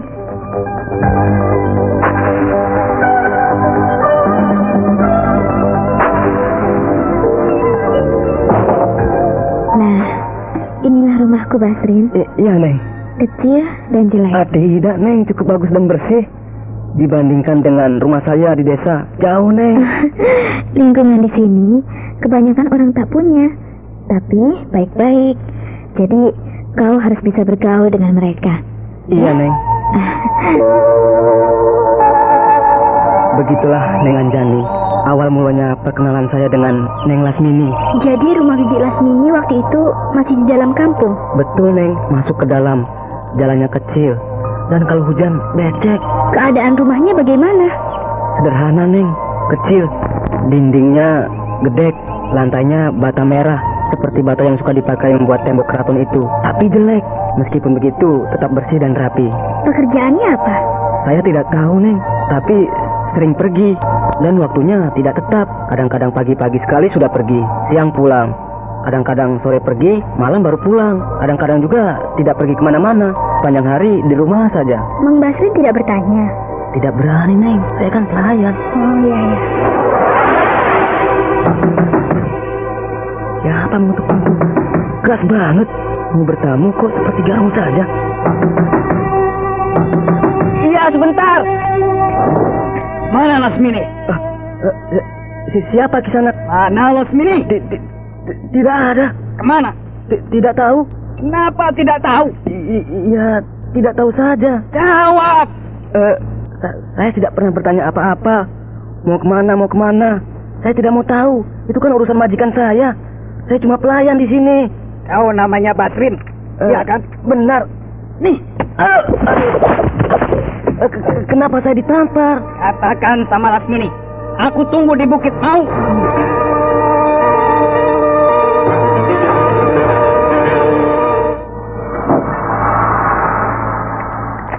Basrin? Neng. Loh, kenapa pipimu bengkak? Ditampar, Neng. Ditampar? Siapa yang menamparmu? Tamu. Tamu? Iya, tamu sinting. Orang gila? Mungkin. Bagaimana kok ini? Seorang laki-laki, Neng. Tampangnya serem, kumisnya gede, segede singkong bakar. Cambangnya tebal, lalu badannya kekar. Dia mengetuk pintu, kencang banget, Neng. Saya sampai terkejut. Baru saja saya buka pintunya sedikit, langsung sadar dia menyerondol, masuk, sambil melotot, membentak-bentak, Neng. Berdebah. Apa-apaan orang itu, ha? Mau apa dia? Neng Lasmini ditantang. Apa? Aku ditantang? Iya, besok siang Neng Lasmini ditunggu di Bukit Mau. Siapa namanya? Waduh, kenapa saya lupa menanyakan namanya ya? Habis saya takut sekali, Neng. Boro-boro bertanya ini itu, dibentak terus-terusan. Saya jadi gugup, Neng. Ditampar lagi, pokoknya kacau saya, Neng. Baik, besok aku pergi ke sana. Jangan, Neng. Orang gila jangan dilawan, biarkan saja dia. Aku hanya ingin tahu, dia itu siapa dan mengapa menantang aku. Iya, hati-hati, Neng.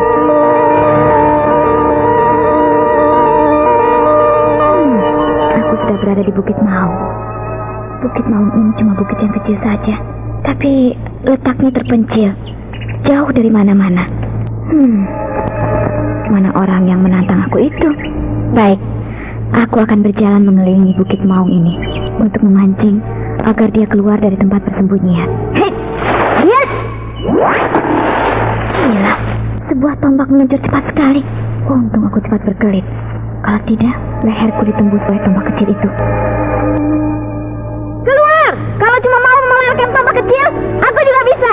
Melontarkan 10 tombak sekaligus bagiku sama saja dengan melemparkan kacang goreng. Bagus! Nah, dia keluar dari balik pohon yang besar. Tampangnya memang seram, tinggi besar. Rasanya aku belum pernah ketemu dengan orang itu.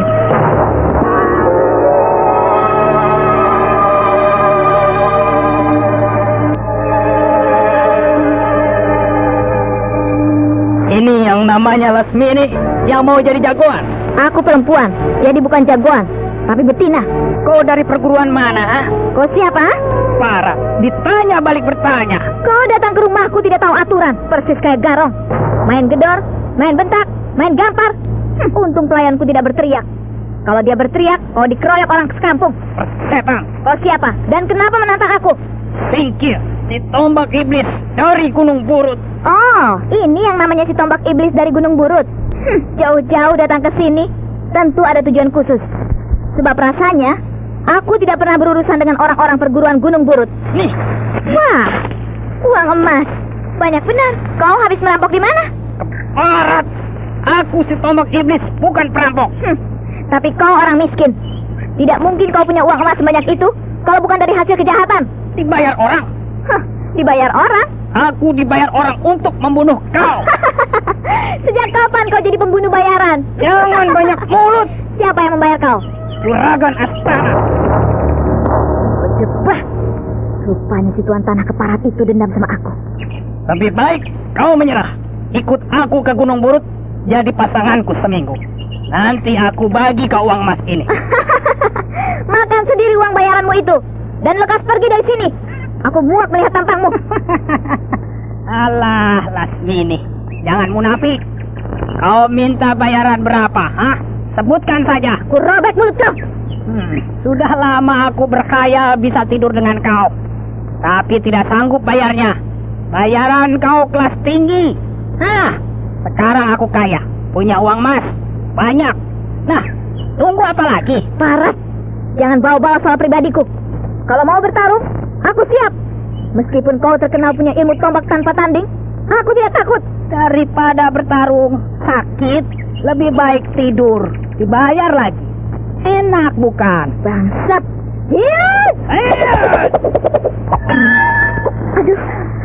Hampir saja pedangku terlepas. Telapak tanganku terasa panas. Dan lenganku kesemutan. Hebat sekali tenaga dalam orang itu. Benturan tombaknya mengandung tenaga gempur yang kuat. Bagaimana, Manis? Hanya dikibas sedikit saja oleh tombak. Pedangmu mau lepas dari tanganmu. Jangan besar kepala. Tadi baru pembukaan. Belum yang sebenarnya. Silakan. Tenaga dalamnya hebat. Aku tidak boleh membenturkan pedangku kepada tombaknya. Sebab tenaga dalamnya lebih tinggi daripada aku. Pedangku bisa patah atau terlempar. Iya. Aku harus lebih banyak mengandalkan kelincahan ilmu meringankan tubuh.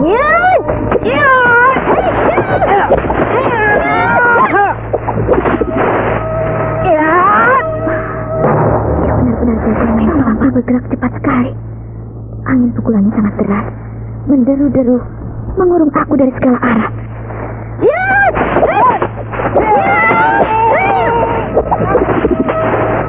Boleh juga Lasmini itu. Cepat dan lincah. Pedangnya menyambar-nyambar sangat cepat. Baik, aku gempur dia dengan jurus tombak perantai.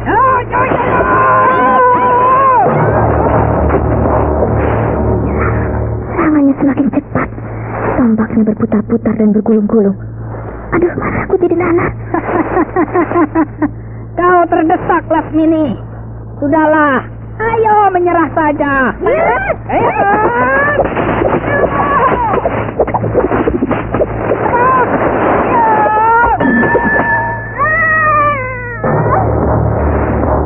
Pedangku terlepas. Sudah aku bilang, percuma melawan aku. Pedangmu sudah lepas. Dan sekarang,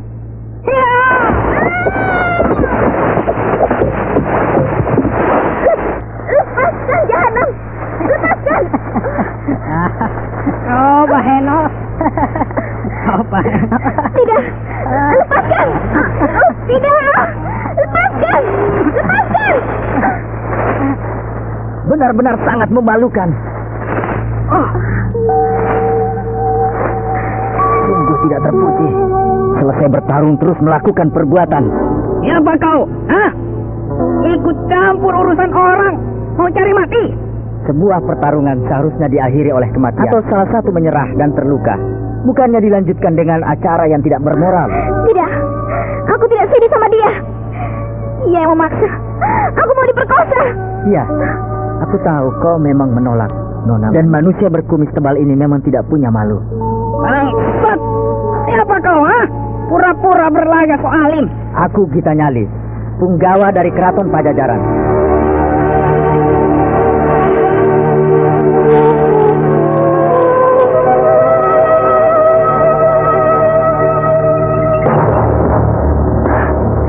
Seorang pembesar Keraton Pajajaran.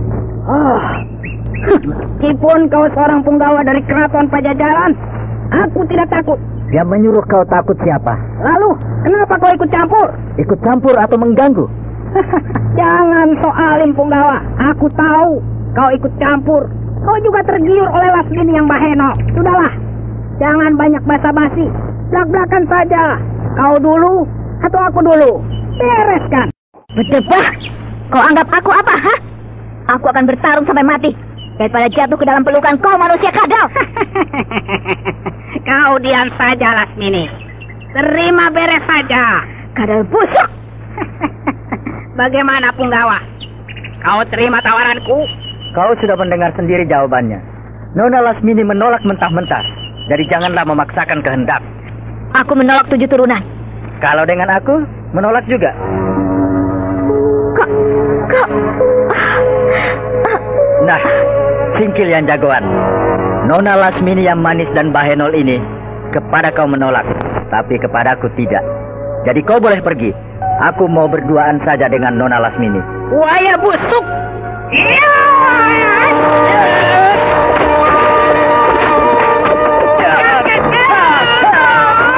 Mereka bertarung memperebutkan aku.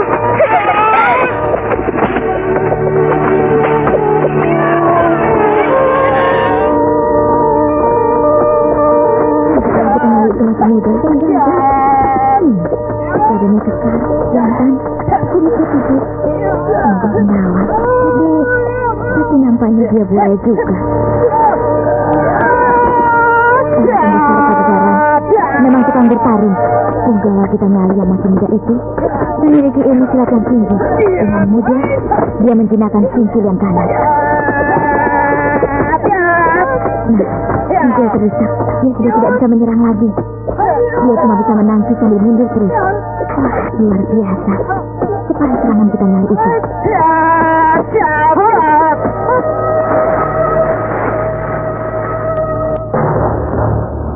Kenapa berhenti? Hah? Ilmu silat tangan kosong kau memang hebat. Sekarang pakai senjata. Wah, kau mau pakai tombak? Aku sebagai prajurit kerajaan Pajajaran juga bisa bermain tombak.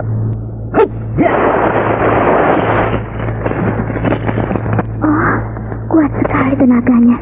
Batang pohon sebesar lengan itu cuma sekali tarik patah. Lalu dipatah-patahkan dengan jari, dijadikan sebuah tombak.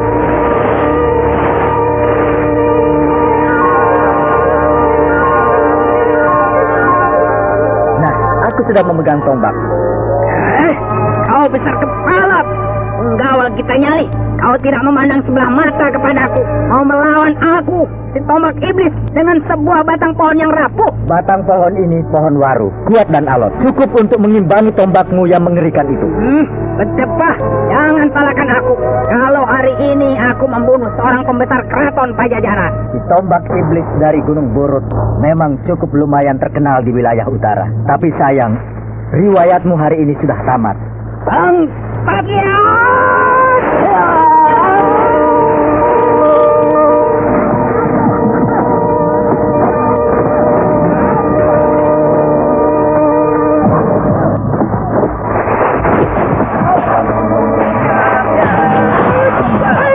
Tombak iblis kena batunya. Permainan tombak punggawa kita Nyali lebih hebat dari permainan tombak singkil. Singkil mulai terdesak. Punggawa kita Nyali memperlihatkan bentuk aslinya. Prajurit Pajajaran memang ahli dalam bermain tombak.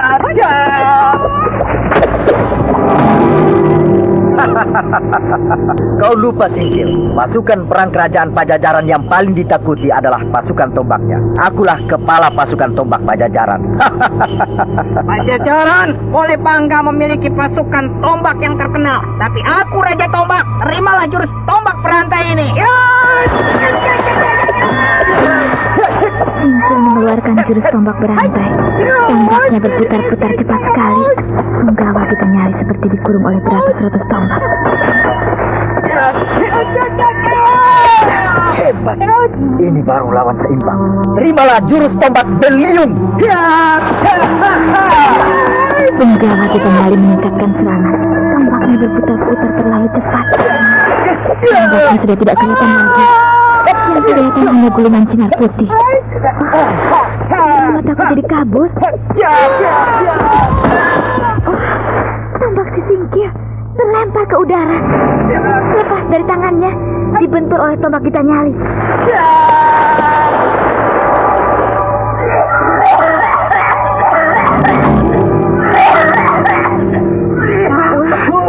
Si Singkil ditendang, terjungkal, dan muntah-muntah.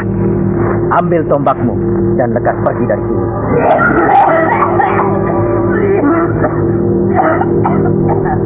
Ingat, perguruan kau di Gunung Burut termasuk wilayah Pajajaran. Kalau kau masih bertingkah, perguruanmu di Gunung Burut akan digempur oleh pasukanku dari Pajajaran. Aku bumi hanguskan, aku ratakan dengan tanah. Pergi. Baik.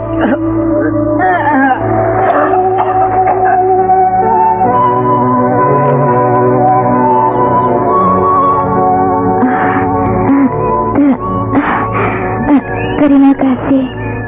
Paduka Punggawa telah menolong saya. Kancingkan dulu bajumu. Dan rapikan pakaianmu supaya pemandangan yang indah itu indah. Ini Paduka Punggawa genit juga. Siapa namamu? Sudah tahu kok masih tanya? Ingin mendengar sendiri dari mulutmu. Lasmini.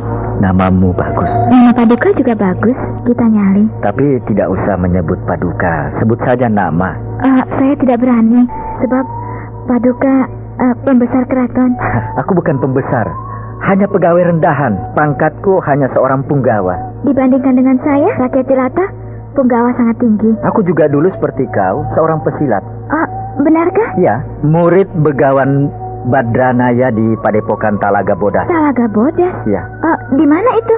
Di lereng Gunung Gede. Oh, saya tidak menduga kalau Punggawa berasal dari seorang pendekar.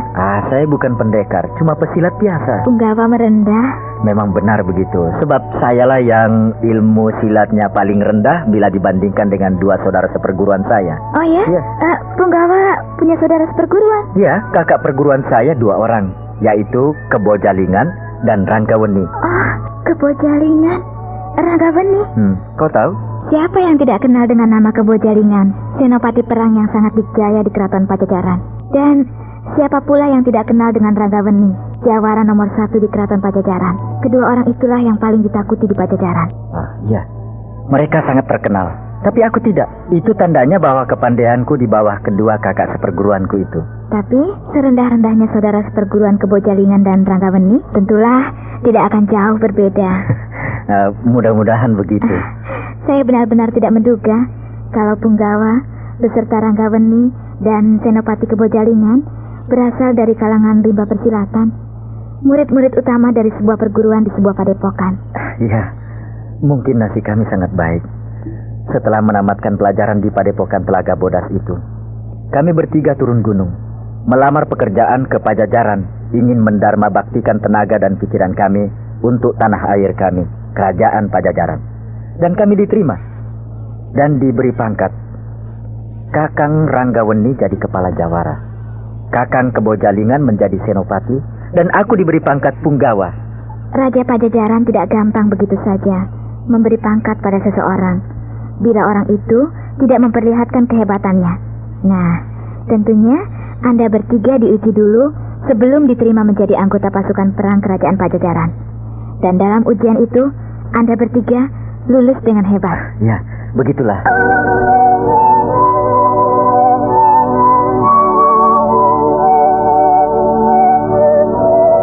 Kau tahu banyak tentang Pajajaran. Apakah kau rakyat Pajajaran? Benar. Saya asli orang Pajajaran. Lahir di Pajajaran, besar di Pajajaran, makan nasi Pajajaran, minum dan mandi air Pajajaran, dan menghirup udara bumi Pajajaran. Oh, kocak juga. Rumahmu di Pajajaran di ibu kotanya atau di... Di ibu kota. Oh iya, ternyata kau penduduk ibu kota Pajajaran. Tapi rumah saya di dalam kampung. Masuk gang yang kecil, jalannya tanah, kalau hujan becek. Dan rumah saya kecil dan jelek, berdempet-dempet dengan rumah orang. Kau pintar juga merendahkan diri. Oh, kalau tidak percaya, silahkan datang ke rumah saya, melihat sendiri keadaannya. Tapi kalau sudah tahu, jangan menghina. Rumahnya tidak penting, yang penting pemiliknya. Tapi nanti warga kampung saya geger. Kenapa? Ada seorang pembesar keraton berkunjung ke rumah gubuk. Tentu saja aku tidak akan memakai pakaian kebesaran. Aku akan berpakaian biasa saja seperti rakyat kebanyakan. Benarkah? Iya. Punggawa akan berkunjung ke rumah saya? Kapan aku harus datang ke rumahmu? Pagi, siang, malam, atau tengah malam? Kok tengah malam? Supaya tidak ada yang ngintip. Mengintip? Memangnya mau apa? Kan tadi kau sudah berkata. Tadi? Ya. Berkata apa? Kau menolak ajakan singkil si tombak iblis itu. Tapi kepadaku kau tidak menolak. Punggawa kok begitu? Loh, saya tidak mau kerja bakti. Kerja bakti? Maksud Punggawa? Saya sudah bekerja, bahkan berkelahi, bertarung mati-matian demi untuk menolongmu. Nah, siapa yang mau bekerja tanpa dibayar? Punggawa bukan pendekar. Menolong orang kok ada pamrih. Kau tidak mau memberi pamrih kepadaku? Punggawa minta apa? Upah? Imbalan? Kalau uang saya ada, tapi saya orang miskin, cuma punya uang sedikit. Punggawa seorang pembesar, tentu uangnya banyak. Jadi saya harus bayar pakai apa? Nah, kau bertanya lagi. Tadi kan sudah bilang. Tadi itu saya panik sebab takut sekali sama si tombak iblis itu. Saya berkata asal keluar saja tanpa pikir panjang. Jadi kau bohong? Kalau aku paksa bagaimana? Karena kau tidak mau memberi, maka aku akan berbuat seperti si tombak iblis. Mau atau tidak akan dipaksa? Jangan dipaksa. Tidak mau dipaksa? Tidak. Nah, kalau begitu sukarela? Suka? Pasrah?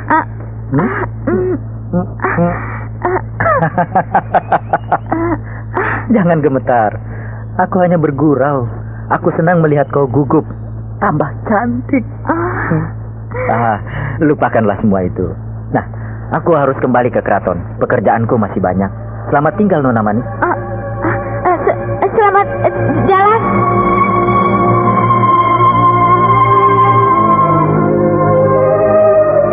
Nah, demikianlah awal mulanya perkenalan antara Neng Lasmini dengan Paduka Punggawa Gita Nyali, ayahanda Neng Anjani. Jadi ayahku waktu itu pangkatnya masih punggawa? Benar, belum naik menjadi tumenggung seperti sekarang ini. Ayahku genit, nakal. Aku tidak suka sama perempuan, sikapnya kok begitu, tidak sopan. Padahal baru kenal, apalagi kalau sudah bergaul lama. Ayahanda Neng Anjani waktu itu kan masih muda, masih bujangan. Jadi itu biasa, Neng. Nakal sedikit kan tidak apa-apa. Tidak, ayahku harus tetap baik. Ayah yang baik selamanya. Memang begitu, Neng. Setiap gadis selalu menghendaki ayahnya adalah seorang bapak yang paling baik di dunia. Tapi masa lalu dengan masa sekarang kan tidak sama, Neng. Terus bagaimana? Ya, begitulah, Neng. Begitulah bagaimana? Ceritakan yang lengkap. Maksud saya, Neng Lasmini dan Paduka Punggawa Gita Nyali sama-sama terpikat.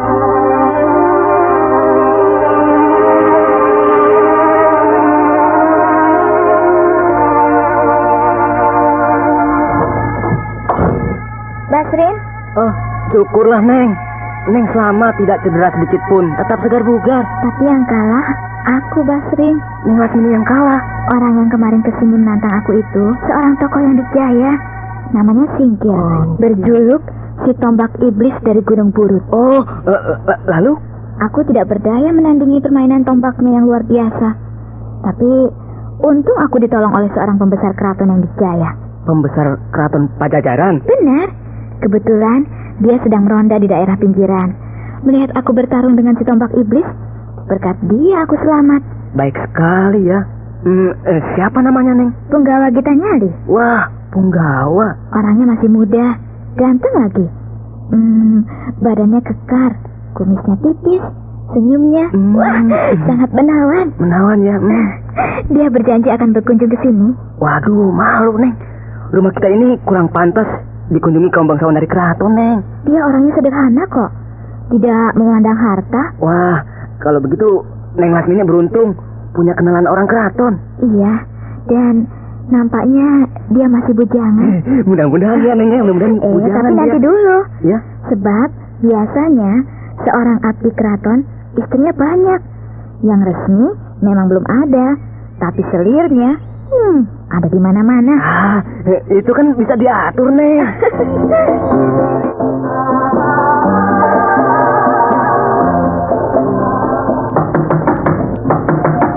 Sampurasun, rampok.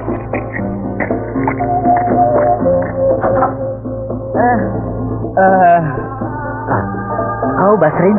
Benar, Den. Lasmini ada? Maaf, hari ini siapa, Den? Aku, Gita Nyali. Oh, Den Punggawa. Ada, Neng Lasmini ada. Silakan masuk, Den. Dan silakan duduk ya. Iya. Neng Lasmini, anu, datang, Neng. Siapa yang datang? Singkir, si tombak iblis. Bukan, Neng. Lalu? Den Punggawa Gita Nyali. Oh ya? Dengan siapa? Sendirian, Neng. Berpakaian pembesar keraton atau? Berpakaian biasa, Neng. Tapi rapi dan bersih. Benar, Neng, ganteng dia. Iya, baik. Aku akan menemuinya.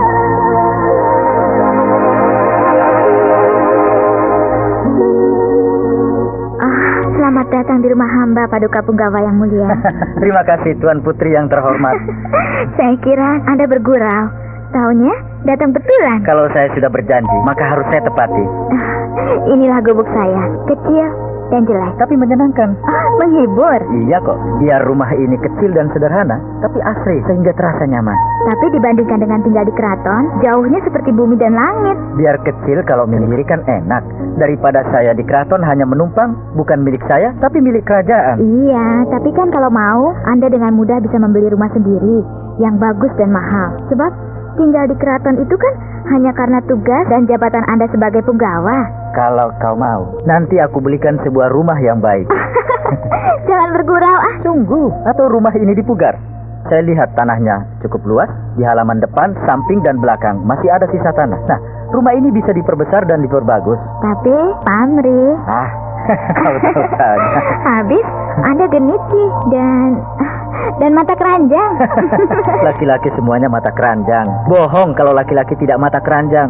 Saya senang Anda orangnya terus terang. Saya lebih baik berkata apa adanya supaya tidak malu di belakang hari. Maksud Anda? Pertama berkenalan, pura-pura alim. Padahal buaya. Memang biasanya begitu. Pertama pura-pura alim, setelah kenal lama, bukan main, seru. Ya, saya sudah berkunjung ke sini. Nah, saya undang kau untuk berkunjung ke keraton. Saya tidak berani. Kenapa? Takut. Takut sama siapa? Pasti saya akan diusir oleh penjaga pintu gerbang. Mereka pikir, gembel perempuan dari mana ini? Gembel yang cantik. Saya tidak berani keraton Pajajaran seram. Tidak. Pintu gerbang yang di depan memang selalu tertutup. Hanya sesekali dibuka kalau ada tamu agung atau undangan istimewa. Tapi pintu gerbang sebelah timur selalu terbuka. Dari situlah orang keluar masuk dengan bebas berlalu lalang. Nah, tiap hari banyak sekali orang keluar masuk, terutama para pedagang sayur mayur atau pedagang kebutuhan sehari-hari bagi penghuni keraton. Benarkah bebas keluar masuk keraton Pajajaran? Kenapa tidak? Prabu Pajajaran berkata kepada kami, para penghuni keraton, bahwa keraton Pajajaran adalah milik rakyat. Jadi rakyat boleh masuk dengan bebas. Tapi tentu saja tidak boleh semau-maunya. Ada batasan-batasan tertentu. Iya, tentu saja. Mentang-mentang dibebaskan, jadi berbuat semau-maunya. Dan ada satu yang paling tidak bebas. Apa itu? Masuk ke istana. Tentu saja. Istana kan tempat kediaman raja. Tidak bisa sembarangan orang bisa masuk. Iya, tapi kalau mau berkunjung ke rumah salah seorang pejabat keraton lainnya, bebas. Maka dari itu, kau bisa berkunjung ke rumahku kapan saja. Apalagi aku hanya seorang punggawa. Rumahku tidak dijaga. Iya, terima kasih atas undangan Paduka Punggawa. Saya berjanji akan berkunjung ke keraton. Tapi nanti bila angin baik. Terima kasih.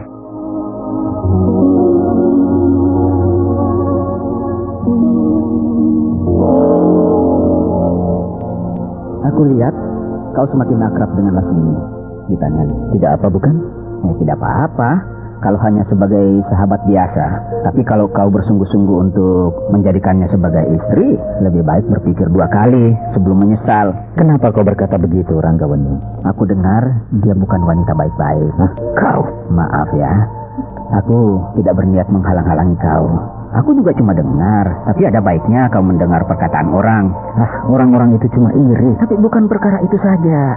Ternyata Lasmini murid Nini Kayas, tokoh golongan hitam, ketua perguruan Lembah 100 Kembang di lembah Sungai Cimandiri. Guru dan murid tidak bisa disamakan. Buktinya, Lasmini tidak jahat, malah sebaliknya. Dia sering menolong pihak yang lemah, membantu orang yang menderita. Nah, itu adalah watak pendekar. Ya, kepribadian gurunya yang berwatak jahat memang tidak menurun pada Lasmini. Tapi dia tidak bisa sama sekali lepas dari pengaruh gurunya. Meskipun Lasmini tidak jahat, tapi sebuah watak gurunya menurun kepadanya, yaitu suka berganti-ganti laki-laki. Nah, watak itu yang tidak bisa lenyap dari diri Lasmini. Kau jangan memperbesar masalah itu, Rangga. Watak seperti itu bisa hilang. Dan aku sanggup mengendalikan Lasmini bila dia sudah jadi istriku nanti. Jangan marah kita. Aku sebagai kakak seperguruanmu wajib memberikan pandangan kepadamu sebagai adik seperguruanku. Aku mencintai Lasmini. Titik. Cinta bisa membuat kita buta, Gita. Tapi hendaknya kau bisa menempatkan pikiran di atas perasaan dan bukan sebaliknya. Aku bukan anak kecil lagi, Rangga. Aku sudah bisa menilai seorang perempuan. Yang mau kawin kan bukan kau, tapi aku. Aku sudah siap menerima segala akibatnya, baik atau buruk. Dia adalah tunanganku. Susah atau senang, aku yang akan menanggung. Aku tidak akan membawa-bawa kau dan juga kebojalingan. Jangan berkata begitu, Gita. Aku, kau, dan kebojalingan 3 saudara seperguruan. Satu sama lain sudah seia sekata, melebihi saudara sendiri. Susah dan senang kita rasakan bersama. Janganlah kita berselisih hanya karena perkara perempuan. Kau sendiri yang risau, aku tidak. Nasihat kau dan kebojalingan aku hargai. Mau menuruti jejak gurunya sebagai tokoh golongan hitam adalah merupakan suatu keberanian. Dan itu harus kita dukung. Kemudian dengan ikhlas dia dikucilkan oleh saudara-saudara seperguruannya. Karena tidak mau menjadi orang golongan hitam.